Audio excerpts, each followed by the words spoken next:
مفتی رحمت اللہ کے بیان سننے کے لیے ان کے چینل کو سبسکرائب کریں۔ الحمدللہ وکفا والصلاة والسلام علی سیدنا المصطفیٰ اما بعد۔ محترم سامعین کرام، مستند اسلامک وظائف چینل کے ایک اور نئی ویڈیو کے ساتھ آپ کے سامنے حاضر خدمت ہے۔ آج کا ہمارا وظیفہ سورۃ الکوثر سے متعلق ہے۔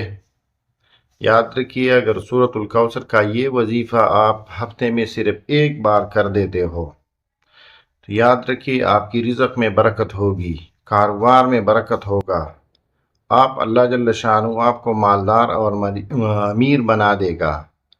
آپ کی کم آمدنی آپ کے لیے کافی ہوگی، آپ کے آمدن میں برکت ہوگی، آپ کی کاروبار میں برکت ہوگی۔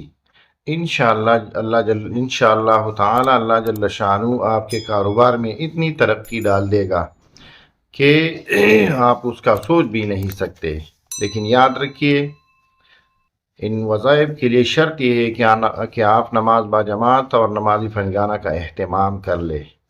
اگر آپ نماز با جماعت اور نمازی فنگانہ کا اہتمام نہیں کرتے تو یہ وظائف آپ کو کچھ فائدہ دینے والا نہیں، پھر اپنے آپ کو مت تکائیے۔ لہذا سورۃ الکوثر کا یہ وظیفہ کر لیجئے، آپ کے تمام مشکلات اللہ جل شانہ حل فرما دیں گے، رشتوں میں رکاوٹ ختم ہو جائے گی، کاروبار کی بندش ختم ہو جائے گی، آپ کے اپنے دشمن آپ کے دوست بن جائیں گے، آپ کو طعنہ دینے والے آپ کے دوست بن جائیں گے، اور آپ کے ایک قسم کے سچے اور مخلصین میں شامل ہو جائیں گے۔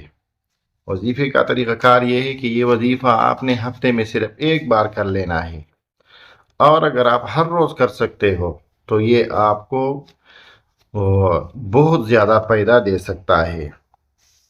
ہر روز نماز فجر اور نماز مغرب کے بعد جب آپ مسنون اذکار سے فارغ ہو جائے تو آپ نے 3 مرتبہ درود ابراہیمی پڑھ لینی ہے۔ درود ابراہیمی معنی وہ درود شریف جو ہم نماز میں پڑھ لیتا ہے، اول و آخر آپ 3 مرتبہ درود ابراہیمی پڑھ لیں۔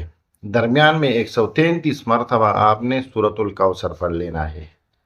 اس کے بعد آپ سجدے میں جائیے اور اللہ جل شانہ سے خوب گڑ گڑا کر اپنی مادری زبان میں اپنی حاجات کے لیے دعا کیجیے۔